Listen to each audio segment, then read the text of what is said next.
dispatches tonight a story of hope for Africa. A report that suggests that Africa may not, after all, be in the grip of a devastating AIDS epidemic.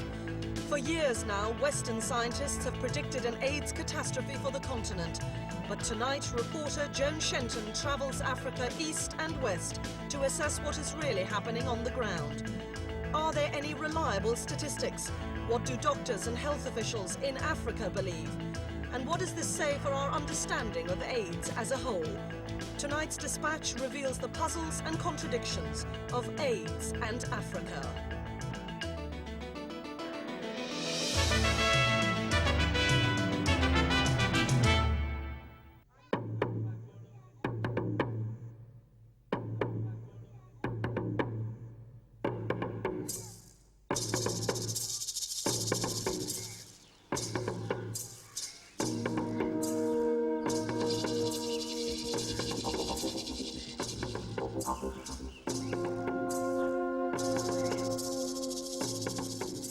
The death drums, played nightly after the news in Uganda, sent a chill of fear through the people.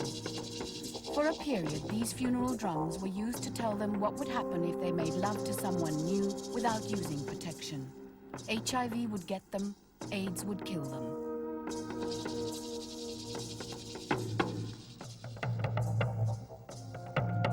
The picture of AIDS in Africa has been one of unremitting horror. The World Health Organization describes sub-Saharan Africa as having the highest rates of HIV infection in the world, an estimated 1 in 40 adults, and predicts that by the end of the century, there will be 500,000 deaths a year.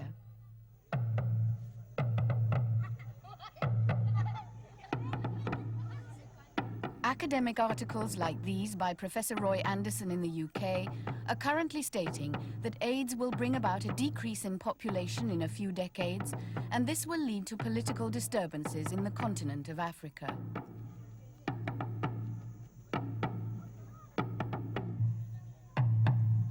The heterosexual transmission of AIDS through unprotected sex is blamed for the spread of HIV and AIDS. Health education now teaches school children of the dangers of sex without a condom.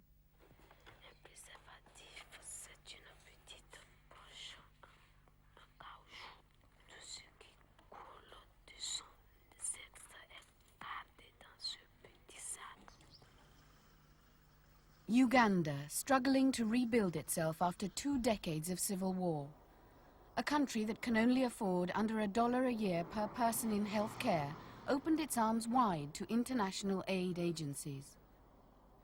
But the ensuing flow of often exaggerated aid statistics that emerged from a multitude of Western research projects has backfired. I am concerned about the interpretation of the picture of AIDS in Uganda, and this is unfortunately arising from our strategy of coming out and speaking openly about this disease, while some other countries have preferred not to publish the actual situation. I think there has been of late a lot of exaggeration about the extent to which AIDS is affecting Africa and Uganda in particular.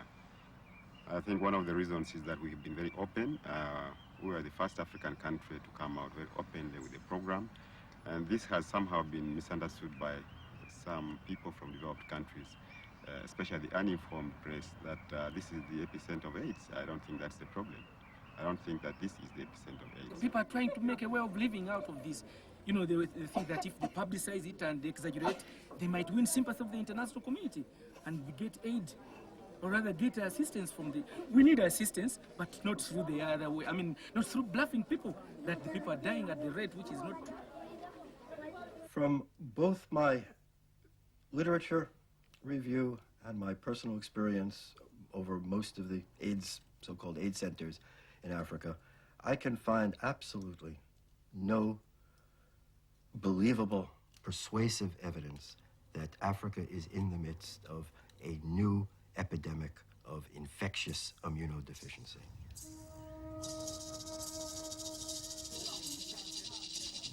So is there an AIDS epidemic? If not, how is it people are being misdiagnosed? This is the village of Rakai, described as the epicenter of the AIDS epidemic. Villages like this, we're told, have been wiped out by the disease, and AIDS is said to have started here, going on to infect the whole world. Najemba is a typical victim of the AIDS panic. People think she has AIDS, although no one has ever tested her blood. Like so many thousands, she's an AIDS case without any evidence. She is struggling to survive, but that's just as likely to be because she's starving, living off scraps from her brother. I can hardly feed myself according to the salary that I get. That means I'm running poverty. That's why you see me sleeping in such a thatched house, which is not good for my life. So now my worries is poverty first. Secondly, I lack food. Thirdly, we don't get good water. We don't get medicine. We don't get, let me say, something that can keep someone alive. Gerald, his sister and his family are locked into a cycle of poverty, acute food shortage, dirty water and disease. In Africa, there are few places where HIV tests are available, but on the basis of her symptoms alone, Najemba still qualifies for an official AIDS diagnosis. She's suffered combined symptoms of fever and diarrhea for over a month, and she's had a dry cough. How do you feel?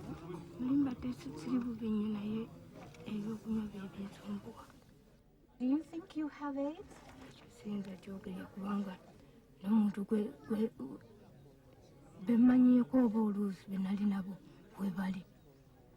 When we first met Najemba 2 months earlier, she had such bad infections on her legs, she couldn't walk at all. There was no way she could possibly afford any antibiotics, so we left her some money for medicines, and the leg infections have almost dried up. Like A bit this higher? one. Yes. And then after this, as you saw her the other time, Can I see the other leg, Najema? That one's better. That one's better. And this is better than in October, isn't it? The fact that Najemba hasn't been able to pay her rent, combined with the belief that she has AIDS, means she is now being forced out of her home in the village. In her fragile condition, she's been trying to build a makeshift shelter in a malaria-infested banana grove. She has in fact been building her own tomb. If Najemba dies, her death will be blamed on AIDS, but the real cause is more likely to be the destitute living conditions in the Rakai.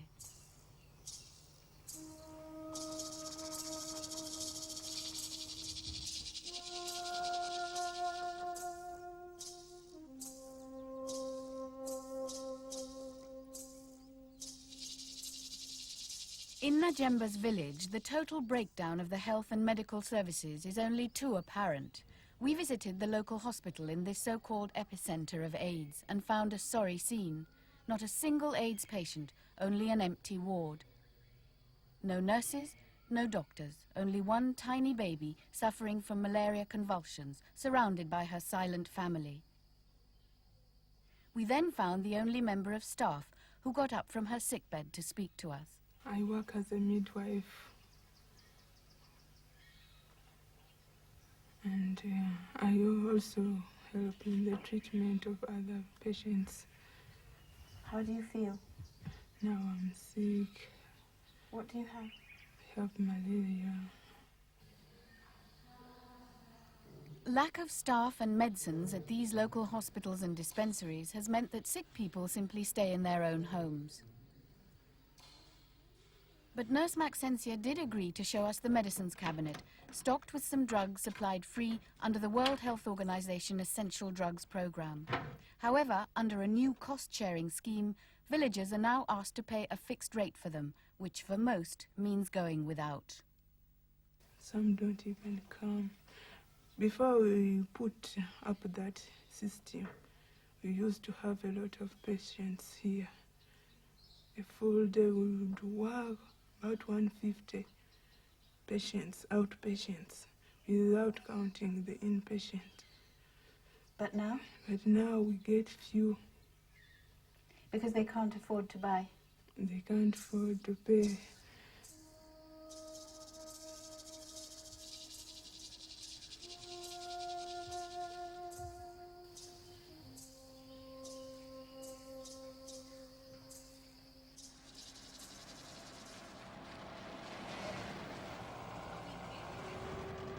Our journey through Uganda took us through the Rakai region to the town of Kyotera.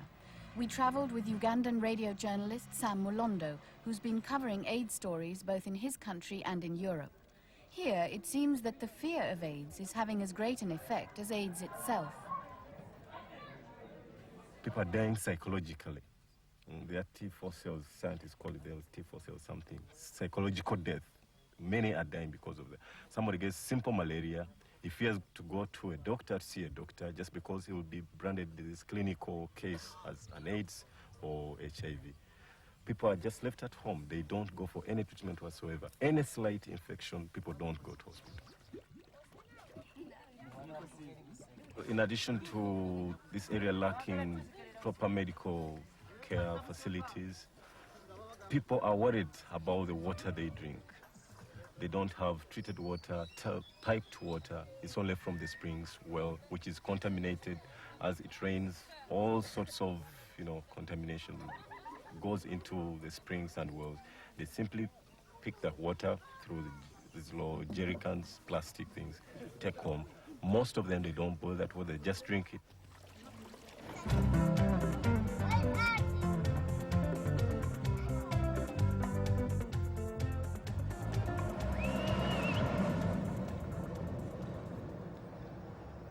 At Uganda's capital, Kampala, Mulago Hospital's long tradition of excellence in tropical medicine has made it a focal point for AIDS research programs. Here, as in all African countries, HIV tests are too expensive for general use. AIDS is diagnosed through guidelines laid down by the World Health Organization, known as the Bangui Clinical Case Definition. To qualify for AIDS, someone must have a combination of symptoms, like persistent diarrhea and fever for a month and a dry cough. The trouble is that many of these symptoms are indistinguishable from those of old established diseases like TB and malaria.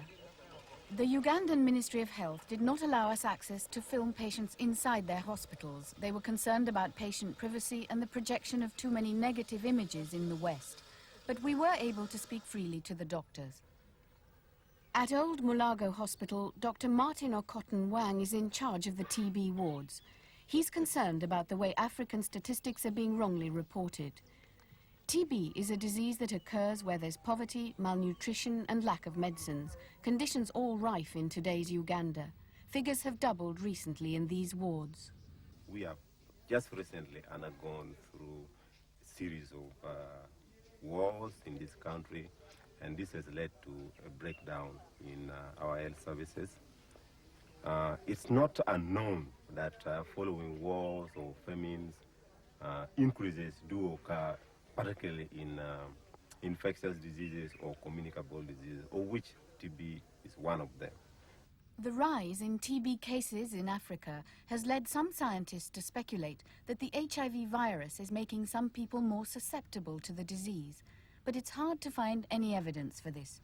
What is documented is that flaws in the clinical case definition, that is the combination of symptoms used for diagnosing AIDS without an HIV test, have meant that many TB cases have mistakenly been called AIDS. A patient who has TB and is HIV positive would appear exactly the same as a patient who has TB and is HIV negative. Clinically, both patients could present with prolonged fever. Both patients present with a loss of weight, marked loss of weight actually. Both patients would present with prolonged cough, and in both cases, the cough could equally be productive. Now, therefore, clinically, I cannot differentiate the two. Even when I look at the blood, I may find some similarities still between the two groups. In the past, TB of the lung or pulmonary TB was not considered a disease that qualified as AIDS by the US Centers for Disease Control, but it was added to their list in January this year.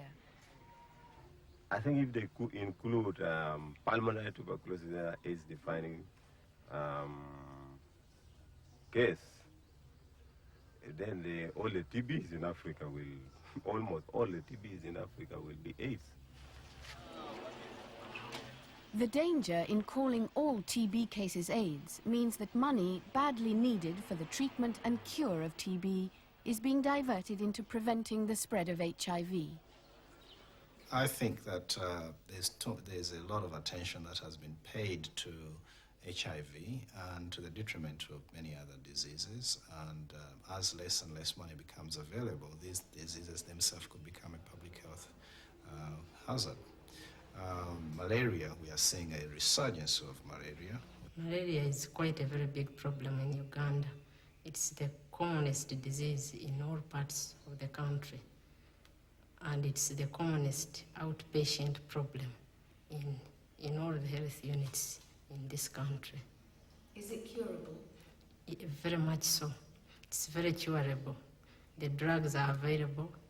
Chloroquine, which is still the cheapest, is still effective. Are you able to supply the medicines that are really needed? The supplies of medicines are not actually adequate in most health units.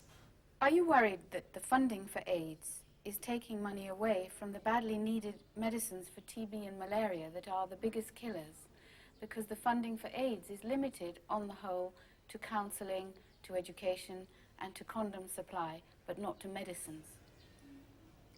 That's a very important point. In fact, we have periodically emphasized that research of any kind, not only AIDS, should have a component of patient care. While we do agree that there should be change in behavior, and that's a very important strategy, but it would be ridiculous to leave people to die of tuberculosis. Are you able to persuade the foreign agencies to provide funding for medication, or are they reluctant? There has been little compliance on the side of actual patient care. We are having a lot of problems.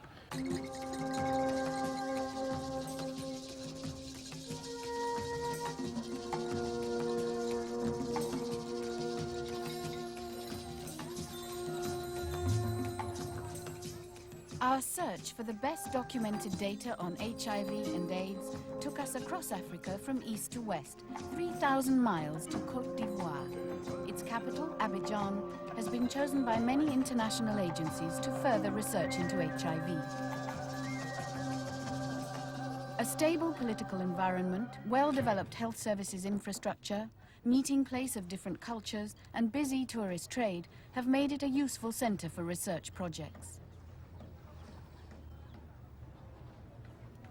Professor Kassi Manlong is Côte d'Ivoire's Director General for Health and Social Services. La situation en Côte d'Ivoire de l'infection à VIH et du sida est la plus importante en Afrique de l'Ouest, puisque nous sommes classés au 6e rang des pays africains au sud du Sahara. Et nous sommes les premiers en Afrique de l'Ouest pour la prévalence. In Abidjan, epidemiologist Dr. Kevin de Kock heads a $2 million a year AIDS research project funded by the US Centers for Disease Control, or CDC. He's convinced there's a mounting AIDS epidemic. The problem is actually it's under-measured. If you don't measure how changes in how patterns of mortality, for example, are changing, you won't know. We've looked at it in Abidjan, and they've changed extraordinarily since the AIDS epidemic, with a tremendous increase in death, in premature death. This is an epidemic of historical importance. It's an epidemic that's going to last for decades. It may last more than a century. Prophecies of doom for Africa should perhaps be judged against similar predictions that have long been made of an AIDS catastrophe in the West, predictions we now know to be greatly inflated. The committee appointed by the UK government in 1988 predicted UK AIDS figures for 92 that were over double what they turned out to be. In fact, the only scientist who has consistently predicted almost exactly the right figures for the UK is Professor Gordon Stewart. Because those predictions are so erroneous, and because the methods used by and large are the same, I find it very hard to understand why they place such confidence in those estimates for Africa, even though the confidence limits are wide. I mean, at one extreme they're saying a very small number, the other extreme a very large number, and saying that it's not easy in between to decide what's going to happen. But that makes it all the more important to avoid making those statements about the statements of doom about whole populations being exterminated. I can't see at the moment that we have justification for saying this. Dr. Harvey Bialy, who has lived and worked in Africa, is deeply skeptical of any current AIDS claims about the continent. Those claims are just that. They are based on no real evidence whatsoever. In fact, the evidence could not really exist because mortality figures for the continent of Africa have never been kept as matters of record by the governments, even within hospitals. These figures are extraordinarily difficult to come by. One group that is being closely observed is the prostitutes of Abidjan. Research shows a much higher incidence of HIV than in the rest of the population. Some of the women have been falling seriously ill and some have died. But prostitution often goes hand in hand with hard drugs, and Abidjan's recent tourist boom has helped finance an escalating drugs problem. As yet, there's no useful evidence as to whether the prostitutes are dying of HIV infection or drug addiction. Côte d'Ivoire's Committee for the Fight Against AIDS has just started a project amongst prostitutes. Dans le milieu, c'est vrai qu'il y a beaucoup de problèmes avec les drogues. Nous-mêmes, nous faisons beaucoup attention pour ne pas bloquer le travail que nous voulons faire avec ce groupe-là. Ils fument cocaïne et héroïne, n'est-ce pas? Oui. Ils le fument. Mais le hashish est la drogue la plus fumée. La cocaïne s'introduit sur le terrain de plus en plus, mais l'héroïne, c'est très contrôlé quand même. Hein. C'est très contrôlé, mais vous savez, dans ce milieu, on ne peut pas tout maîtriser. Many prostitutes, like Alice from Ghana, are not convinced that it's sexually transmitted HIV that's killing them. They believe it's the drug addicts among them who are dying, like the story of a Liberian friend who was diagnosed with AIDS, or SIDA, as the French call it. Drug. She take drug too much. So what happened? She was sick? Yes. If smoking the drug didn't chop. No chop. So she went to the hospital? Yeah. And then what happened? And no half medicine. She died for them. She died? Why did she have no medicines? No half money. No money? No money. So she died? Yeah. And was that SIDA, do you think? No. What was it? So the SIDA, the doctor can times SIDA. It's not SIDA. You don't think it was SIDA? No. What So do you maybe think it was? drugs. These girls are consuming hard drugs in a smokable form, namely heroin and cocaine, in vilely adulterated versions for the first time in the history of Africa. And these drugs began to make their way into Abidjan in 1985-86. They are epidemic amongst certain classes of prostitutes right now, and these are the only girls that are getting sick. It looks like AIDS because these girls are wasted, both because of the direct effects of the drugs and because they use what little money they have on drugs rather than on food.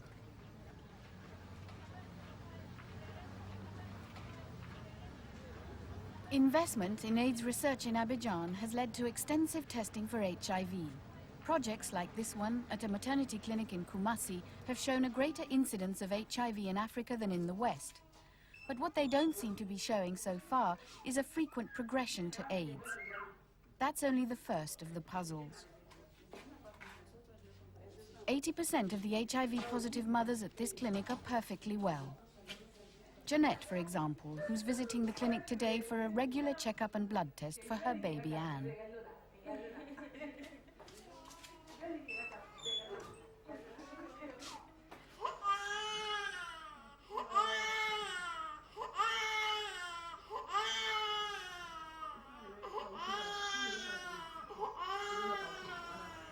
Bon, disons que de façon générale, ces deux dames que nous venons de voir ce matin sont asymptomatiques.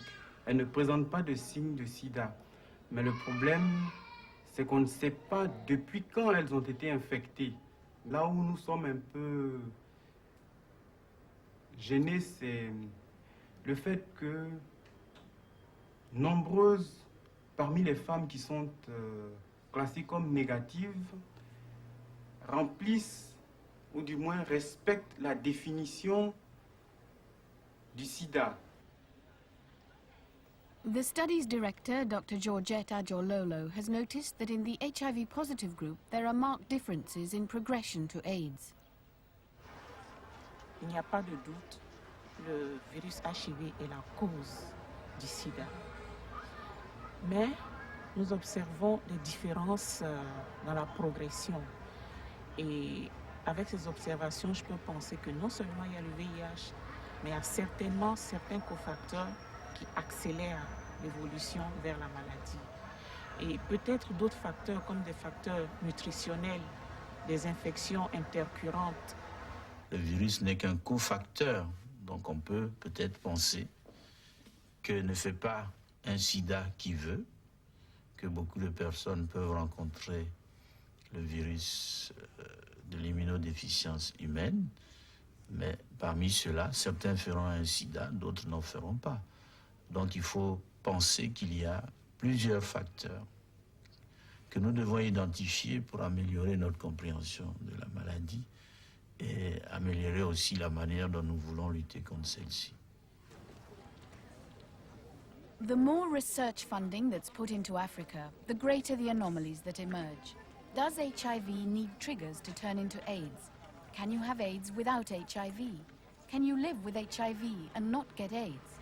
Our search took us on to Cameroon.